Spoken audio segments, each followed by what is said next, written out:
Welcome to a special episode of the Programmatic Digest podcast. I am your host, Hélène Parker, and on the podcast, I have Jenny and Ed, a friend of the podcast. Welcome back, Ed, and welcome, Jenny. Thank you so much. Nice to be here. I'm excited for you guys because this is part 2 of our conversation. We started with Trinity last week or on our previous episode.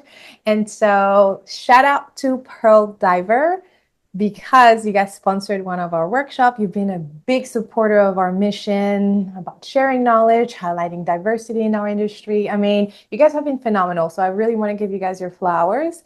And on the previous episode, if you have not listened, we really covered how to from audience discovery to the activation. In this episode is like, okay, now that you have things activated, the audience is running, we're going to focus not only on the optimization, but when and when not is a good time to introduce a new audience. And so Jenn is here to talk to us exactly about her day-to-day, but also like how we activate and how you continue to optimizing and just discover new audiences when and when not to introduce those new audiences. So before we get into today's conversation, let's hear from Jenny. Can you tell us a little bit about yourself? Did you wake up when you were 5 years old and told your parents you were going to be in programmatic and ad tech? Because we know Trinity said data, Ed wasn't. So did you? Absolutely not. But I'm happy to be here. I'm Jenny. I'm the head of customer experience at Pearl Diver. When I was 5 years old, I have no idea what I wanted to be, but where I ended up after school, after college, was in advertising. So I spent 10 years working in the advertising industry, working in client services, looking after clients. And then I fell into this industry, into data, and it worked so nicely. And now we're trying, now our clients are advertising agencies. So there's this great kind of understanding of where our clients come from and the challenges that they have with their own clients. And that really helps me and my team know how to help them. And so that's a great, none of this was planned, but it's all worked out really well, I think. Yeah. So you know what, Ed, I didn't ask this question in the last podcast, so I'm gonna put you both on the spot here. But when you guys go to dinner with families or you meet a stranger at a pub or at a park, if they ask you what you do, what is the answer you give? But like answer it as if they were either 80 years old or a 5-year-old. So you have the choice, whichever you want to talk to. You want to talk to my daughter who's 6, or you want to talk to my grandfather who's 90, actually. I don't think he's 80. He's a little bit older than that. So how about you start, Ed, and then Jenny, you tell me your version. And what do I say I do? Depending on the type of personality it is, I either go in with funny kind of like we steal people's data and spy on them kind of angle, just to shock them, or if they're a bit too serious to kind of take that fun to laugh at that, I would just kind of generalize and be like, kind of in marketing automation, we're like the data behind the personalized kind of ads and the ad networks that you kind of like see day to day on the internet. And I kind of leave it at that. I'm vague, very vague, stay very high level. Okay, gotcha. What about you, Jenny? Because that was still very technical in my opinion. I don't know. It was. No, I'm not going. That's advanced. Your friends and family are smart, Ed.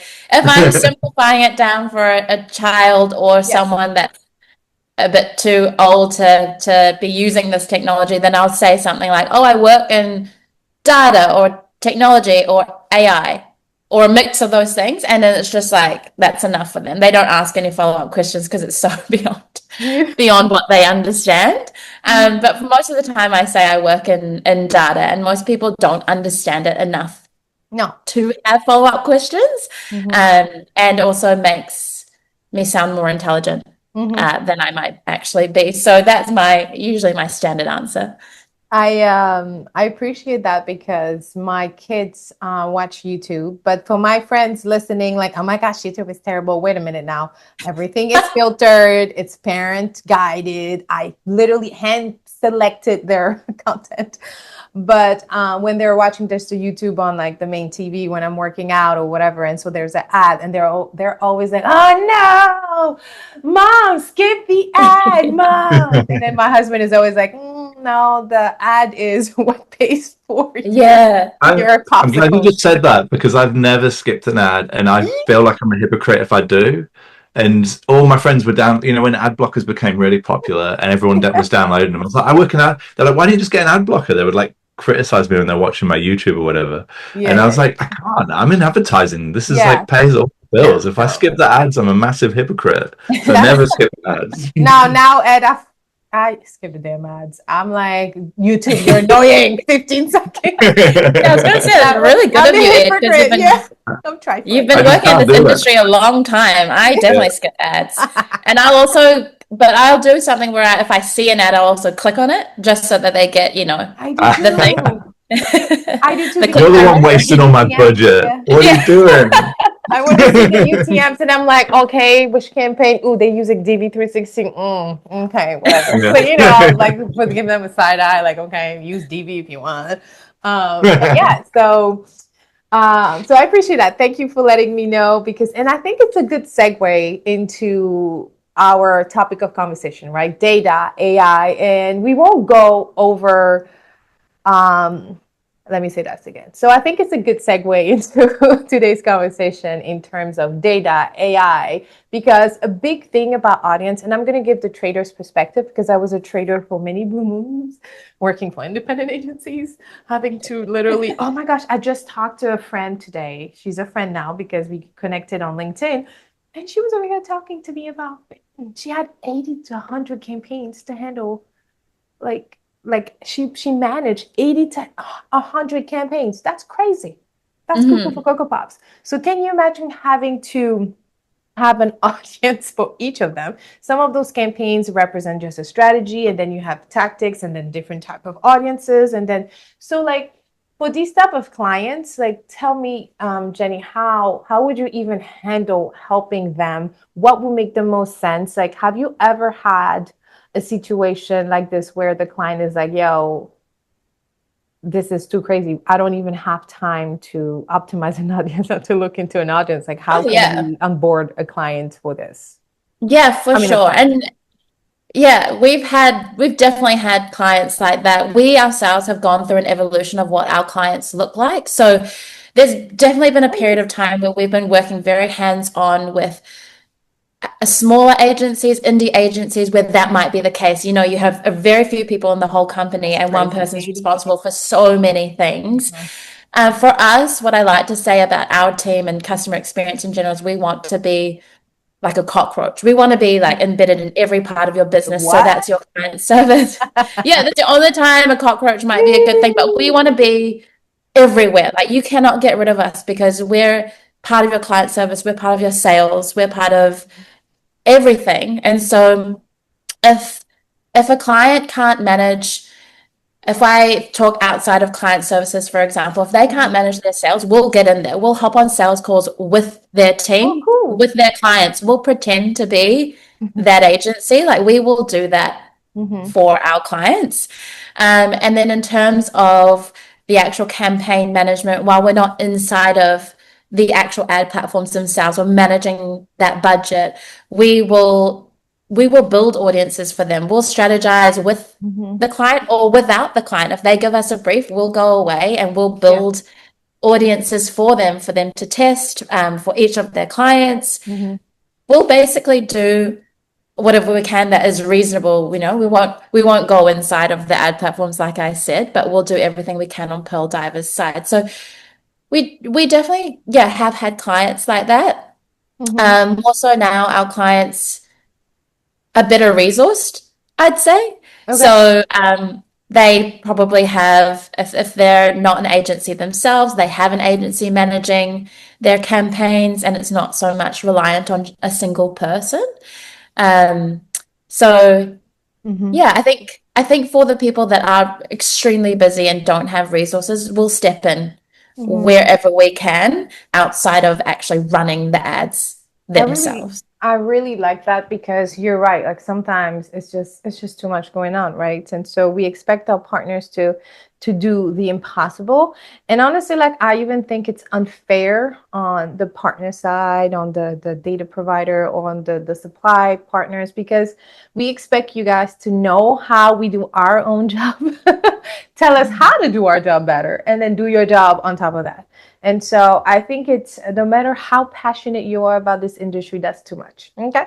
And so I think it's a good question, segue into this question that I had for you, because I talk to a lot of traders. I receive a lot of communication from my community, right? The community of programmatic unicorns and programmatic ninjas that are just trying to do a better job, right? The people that are handling 80 campaigns to the people that are handling 6 campaigns, but they're all 6, 7 figures each. And so a lot of them will come to me and say, it's so overwhelming to get pitches from those partners, because we just don't want to be sold to, excuse me.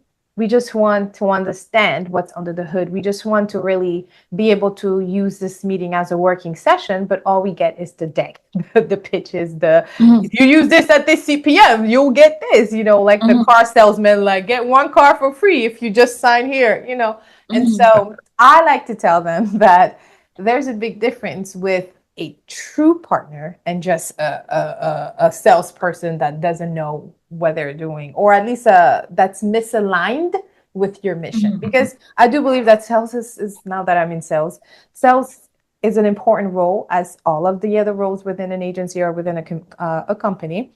However, it's a different type of beast, right? We all have our different beasts, but it's a different type of beast.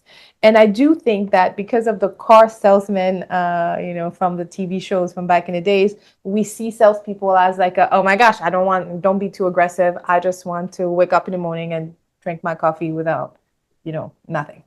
So building 5 calls.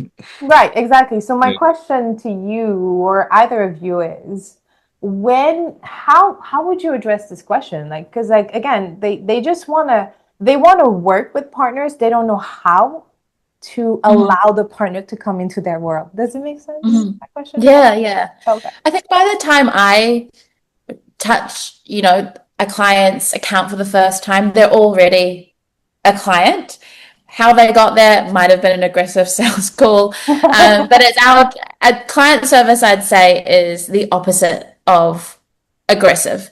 And while we're conscious of money and the size of the account, it's not our agenda to push a sale. So for us, that makes the job easier. What makes it a little bit difficult is we might have to manage expectations, right? So sales might overinflate what you get. And then we have to bring the clients back down to reality. But I think that helps. Because I think straight away without having to make a sale, we can really show that we actually just care about the client and the relationship, and that the product works for the client, because we want them there for the long term. And so then it's just going, what do you need, what's not clear, and normally, and I think this is true of all CX teams, is we do have to resell what's already been sold. I like that. Yeah. And then, and like I said, when we're onboarding an agency partner, for the most part, they're reselling Pearl Diver. They're reselling the data, and they are new to this world. They might not have worked with other data providers before, so this is all new to them. And the decision's been made from a high level, right? And it's being trickled down to now your account managers, your client service team. So they all need to be trained. So that first, I guess, at least month of a client being with us, we're really heavy in, like Ed said earlier, on whips. So we'll join the client whips. We'll have our own meetings with all the different departments. And like I mentioned before, we'll get on with their clients whenever they need to demo. So we'll do a lot of demos of our platform, pretending to be that agency. So if I hop on my Zoom backgrounds now that are loaded, I've got a bunch of our clients' Zoom backgrounds because I'm pretending to be an employee of theirs. Because we're just, it's almost scripted. It's a repeat the same. It's like the same meeting 10 times because they just need to learn. And so, but I love that. It's how it should be, right? The best partners I've had as a trader, even now. So I am on the media, I work for Infillion Media Map on the DSP sell side. And some of our CS team do the same thing, and they have to almost be a chameleon to the agency team that is presenting to the brand or the advertiser, because you just need somebody to support you, like to hold your hand and be like, yo, I had it. It's cool. Yeah. Put me to work. I'm here for that. Let me help you address these things. And I think it's a good point to make, because I want to know, how often do you recommend new audiences, or how do you recommend new audiences? Or once the client is running, if you see that, whether you see that there's success or not success, right? Because sometimes you have to optimize in order to find your sweet spot. And sometimes that means there's a lesson in our failures. So like, talk to us through maybe, I don't know, in instances where you did recommend this new audience because you knew this was happening and it did work this way. And then the second scenario where you guys, the client asked for this and maybe you recommended otherwise, or maybe you recommended it and it wasn't hitting it, but then you did this and it worked. So walk me through both of those scenarios. Yeah, of course. So when we first get a client, we onboard them, we'll build an initial audience with that client in that onboarding call. So they leave the call with one audience already set up.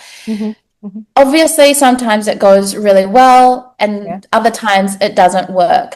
Most often, as is just the case with anything, we'll hear about it when it doesn't go well. So obviously they're always monitoring their campaign goals. They're looking at how the campaign's performing, and then they'll come to us and share that with us. Or we have, regular check-ins where we'll go over that together. So number one, most oftentimes people will introduce a new audience segment when it's not going well, but you have to be monitoring your campaign performance to even know that, right? So always having an eye over that, or having some technology that's always evaluating that for you.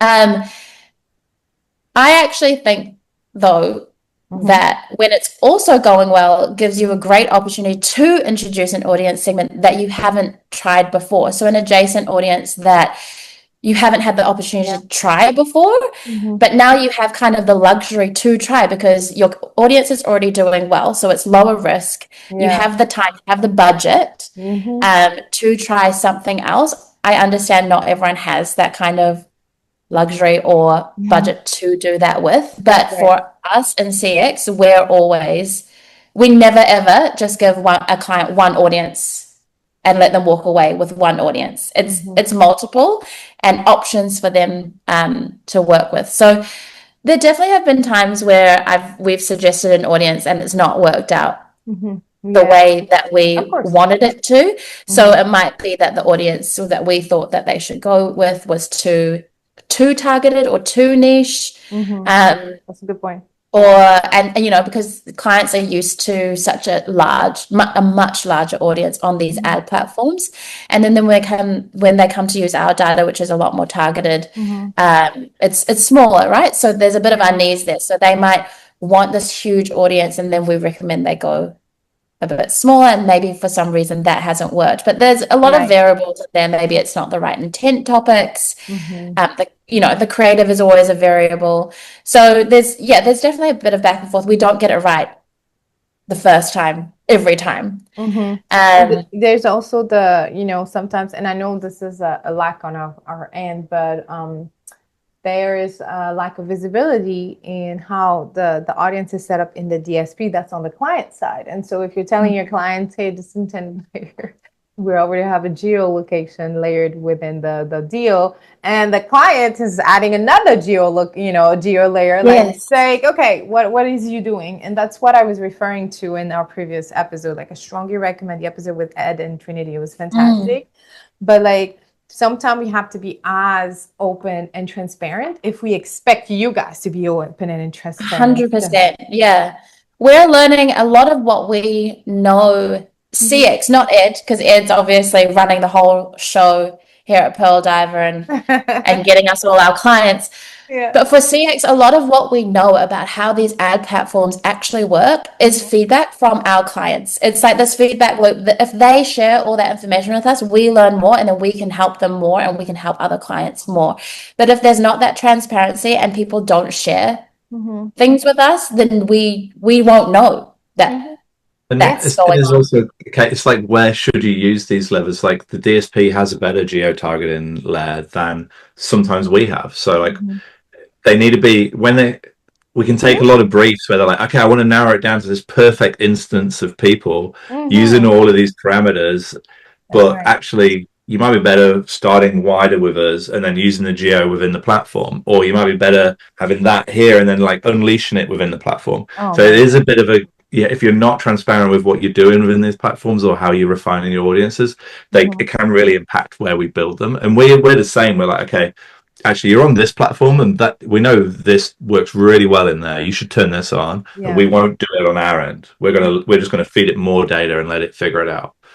So like there is always that like to and fro between what the platforms can do, what the data providers can do, and like you say, if you're not transparent with the levers you're pulling, then we can't help.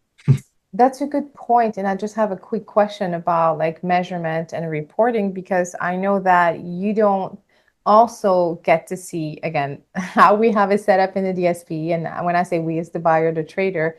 And therefore, the reporting depends on what you can see from your audience and how you're setting it up, or from the report I'm sending you.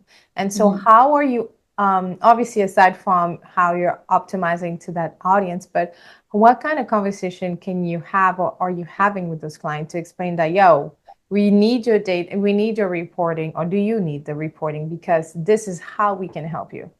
Yeah, we have regular check-ins scheduled with our clients. Most of the time they don't really want, I'll be honest. We want to talk to them more than they want to talk to us. But you've got to insert yourself into their lives. Let us in, please, that's very much what we try to do. And so in any of these follow-up meetings, we get them to share what they're seeing inside the ad platform. So they will screen share their meta dashboard, what they're seeing on Google, what they're seeing on the DSP, and then we'll go through everything together. So that's where we might uncover things like, oh, you set this up not the way we discussed, and that's why this is happening, things like that. So we'll be able to see in there. But that is part of our onboarding process, is we have that meeting scheduled. That is a meeting that we do, and the goal of that meeting is to get inside the ad platform on screen, so the client's taking us through it, to be able to see how that audience or those audiences are performing and what the settings are that are making it work well, or perhaps not making it work well. So we do have those conversations, and we make a point to have those conversations. That's something that we have to tick off of our onboarding checklist. I remember specifically getting in trouble for one of the agencies I was working with, because I had sent a report to one of the SSPs we were working with, and I didn't just filter to that one SSP.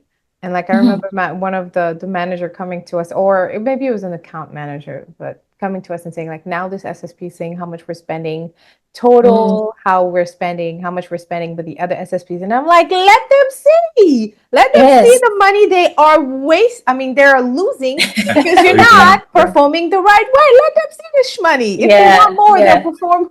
Anyway, needless to say, is like I got a little in trouble, because at that time it was like a, frowned upon, like, don't sell the DSP. Yeah. Well, that might answer why we don't get many reports via email. It's done on a call, and that might be why it's a bit stealthy. There's no proof that we've been shown the goods. Yeah, I am all for transparency. It's like the more you know, the better job you can do for me, and the less I will have to focus on this particular thing, and then I get to focus on the things I really want to do for this client. And I think, and I want to highlight and give give you know,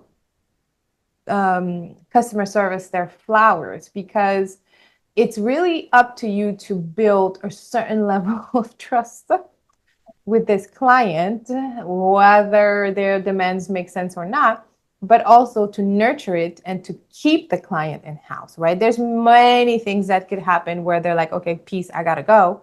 But most of the time, I always say that maybe the salesperson or the biz person brings the business in, but it's up to the trader to keep this business in by performing. And it's up to the CS to understand how performance is doing, to explain it and relay it back, but also build that human to human connection. Because in a typical agency hierarchy world, some of the traders are not always client facing or as client facing as they should be, right? Maybe today it's different, but sometimes they're not as client facing as within the CS team or the CX team, whatever it is. And then that CS team is the one that's constantly talking to, the advertiser.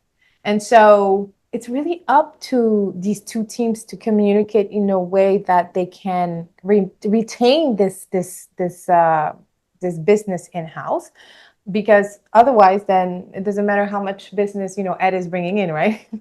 It's like, what else, what is it like, what happens when they come in? But it's not only for your company or for Pearl Divers, I'm just using an example, it's for everything. So if you're listening to this or watching us on the YouTube, don't just because your title has sales, business development, client partnership, growth, something sexy, whatever title that refers to a sales position, it doesn't mean that you're still responsible for doing some level of selling. And sometimes it's good customer service, it's a good optimization node, is just showing up and being there for the client, is literally being, I'm not going to say cockroach, I'm not going to call you a cockroach, a chameleon, or I'm going to call you a chameleon. That's an interesting analogy, Jenny. I kind of like it now that you made it work.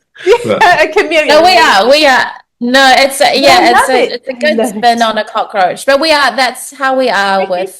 I won't say we're not. I won't say we're there yet with all of our partners, but there are definitely some partners where you can, even if you wanted to, if something happened and you wanted to turn us off, tomorrow you couldn't, because we're everywhere, and that's our goal. That's what I want to be. But yeah, you're right. You made a good point. First and foremost, the data and the audiences and all of that they have to work. They have to be making you money. It makes sense. Doesn't matter how much you like me or my team, or how much we talk. That has to come first. But there is, especially in this, I guess, era of AI and technology, which makes me feel good about my job, is that people really do value human connection. And having these calls and having someone check in and making sure that I care about how it's going for you and that you're monetizing our product, you're making money off what you're buying from us. And so I really, it might be my background in client service, I'm not sure, but I'm very invested in our clients, and my team is very invested, and we're not a huge team here at Pearl Divers, so Ed will get on calls with me and my clients, and Trinity will get on calls, and that makes them feel more valued and more special, because we really do care. We've definitely had some clients that are used to working with other providers, whether it's in the data space or something else, that go, if you're not getting a commission from my sales, or I can't remember how they worded it, but if you're not getting a commission from me, why do you care about how well I do? And so there are people that are a bit jaded. I don't know what their experience is. No, there's some shady folks out there. We can say that, okay? Y'all want some shady folks. You can, whatever. And that's what I was saying. It's the bad apple in the bunch that paints the rest of us like, oh no, and leads into a trader who genuinely want to do better at their day-to-day, whether they're 0 to 2 years into this industry, like junior level, or they're 10, 12, 15 years into this industry or plus, and they're just like, yo, this is too much. I genuinely just need 1 to 4 partners. I think Dr. Augustine Fu, he is the founder for Fu Analytics. I think I remember him coming in the podcast and saying, you need like maybe 5 data partners and maybe 4 supply partners, and you'll still see just as much success for some, depending on the category, right? You have to do your SPO, internal SPO. And so there are genuinely people that are looking for that 1 to 5 partners. And here you are, you have the Pearl Diver team that is already this partner that just wants to be part of your team, literally a chameleon, like an extension of your arm. And so if you're listening, and if it's overwhelming, it's supposed to be overwhelming because this is just how the industry is. However, you have people like Jenny to come and say, listen, take a breather. Let's talk about exactly the challenges. Here's how I can help you. Okay.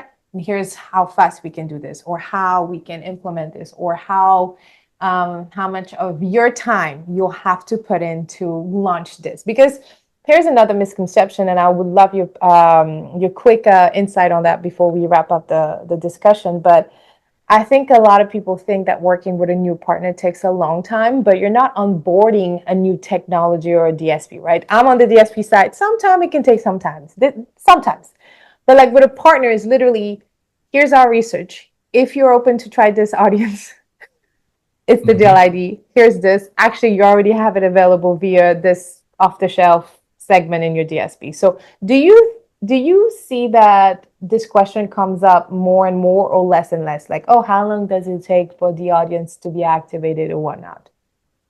Is that still a question that comes up? It's now. Okay. Less and less Good. now that, I spoke about, we've gone through an evolution of who our ICP and who our clients are. So we definitely went through a time where people were very concerned about how soon can we get this up and running. And now that we have more sophisticated agencies on board, they just have a better understanding. But you're right, the onboarding is super fast. You can be done in that 45-minute session and go away, and we will not ever have to talk again. If that's what you want. That's not what I want. But if that's what you want, it's super fast. What takes time is actually the implementation, the optimization, and that's what people forget. They want to speed through the onboarding, and then they forget that they actually need to give the audience time to optimize, or for their team to take time to reiterate the creative. It doesn't just work straight away. And so that's kind of where we have to manage the expectation. The onboarding is so easy. So we can, that's a really short conversation there. But then it's managing their expectations about how long it might take for them to start seeing the results that they want. So good. Yeah, that's so good. Yeah. And I know that sometimes we're Zoomed fatigue, right? Like we get on Zoom and then it's the end of the world. But sometimes, and honestly, when I did have a programmatic team that I was running, it would be like 15 minutes, cap it at 15 minutes. It's like back in the days, it was like a stand up. Like we stand up, you talk about here's your problem, and then we move on. Okay, I need help. Okay, and you move on. And so I would tell them, like, if you're getting on a call with this DSP partner, you cap it at 15%. Let them know what to do. Now, there's like once a month, you get into that hour long where we cover everything in details. But before that, we have, we've talked to you at least twice. You've sent us email like, hey, by the way, if you do this simple optimization within this DSP, you can try to increase or decrease the CPM and still see an optimal performance or whatever. And so it's all about the communication at this point, y'all. If you're listening, watching us, please pick up the phone. Ask them the hard questions, see how they can be put to work. They're here for that. It's just having that second pair of eyes sometimes. It's like you're so in the weeds and you look at it all day, every day, and this new person can come in and you saying out loud to the person, like the penny will just drop for yourself sometimes. Like it might not even be anything that Jenny and her team says. It's like they've just got it all out. They've had a moment to think about it, and they're like, actually, we could do this. And then Jenny and the team can take that away and like provide extra insights and stuff as well. So that's super valuable to like, and it always goes back to this transparency part. If you can talk openly with your data providers or your DSP, then you are more likely to have those moments where the penny drops and you're like, that's what I should do. There you go. Because you've just gotten out of the the day-to-day grind for a second. Yeah, I mean, there's a reason why, you know, there are certain restaurants that are a business for years. Like the food is exquisite, it's fresh. Like when you walk into the restaurant, you can smell like, yo, they just took this tomato out of the ground just 5 minutes before it was served because it tastes real, right? And so imagine this chef. He's talking to his delivery guy, and he's like, yo, a lot of our customers have been asking about this particular dish. You deliver this vegetables or whatever or meat, and then they love it. Do this again. And then the next day, what do you think the delivery guy is going to do? He's going to deliver exactly what the customer said. I mean, the chef has asked him. And then he's going to say, you know what? Just because you're doing great here, here's this. Try this bonus or whatever. If this is working, then we can talk about it. And so what is he doing? He's upselling. He's providing another form of value that is probably matching the first one, but kind of different. And so, but the chef had to tell his delivery guy, like, yo, this is working really well for us. Our customers are coming in and out and only asking for this type of dishes or I don't know, meals, because this is coming from you. You're the it's not delivery, you're the provider, or you're the the supplier, thank you, of this particular meat thing. And so it's the same thing. You have to communicate with your data partners and any partners and say, this is what we're trying to do. This is how much we have. You may not have all this budget, but we need you to do this. And then this partner is going to come and say like, okay, here you go. Here's the first set of meat. Oh, you like this? Let me upgrade it to this one. Oh, that was good too. Was the same price anyway. So here you go. You know what I mean? So I say that to say, how about we end on a quick note of wisdom, right? Because we can talk about this for hours, but I want to honor your time, both of your times. And maybe share what was the best advice you were given in your career, whether it's professional or personal. Like, what is an advice you can share with our community? Whoever wants Ed, to go first. go first. Ed, you. Career. This time you got to go first.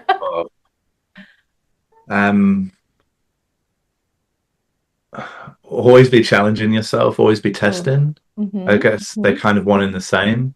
And I think Trinity said it last week actually as well, where she's you're got to constantly be learning, right? Adapting. So if you're not pushing your boundaries or trying something new, then you're stagnating. You're not gonna stumble across that little bit of magic that just gives you the edge over everything else. So yeah, always be testing, always be learning. It's kind of my changes everything. Best advice I was ever given, and from working in those early advertising agencies where the internet was just coming up and we didn't really know what was happening. It was changing all the time.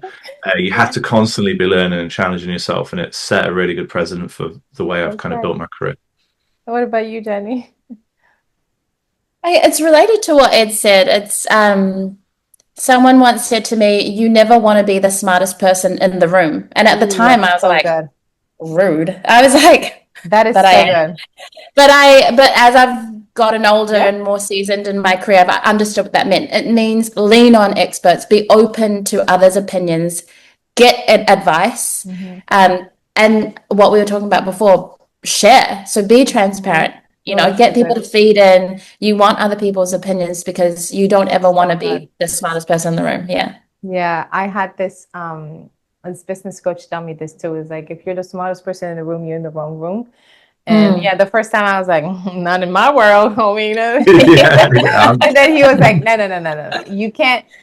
There's absolute, and I've said that in this podcast so many times. My audience probably rolling their eyes, but whatever. They'll just listen for a second. But if there's absolutely no growth in comfort, absolutely no growth. In order for you to grow a little bit, learn a little, and change your ways, you have to put yourself in this like an uncomfortable position that's going to push you to do things that you've never done, you've never thought about, you've never asked for help, you've never done this.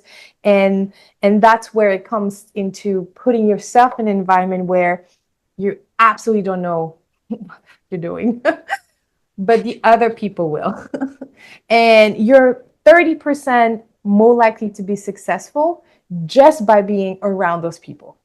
30% of the like, that's a big number. So just by putting yourself and listening to what they'll be doing and doing it, because knowledge can be on a shelf, dust around. Now, we're not talking about this. It's like active learning and trying. So this is the best way to end this podcast. Thank you, Jenny, for stopping by. Thank you, Ed, so much. The team at Pearl Diver has been a big supporter of our podcast, our content, our education mission.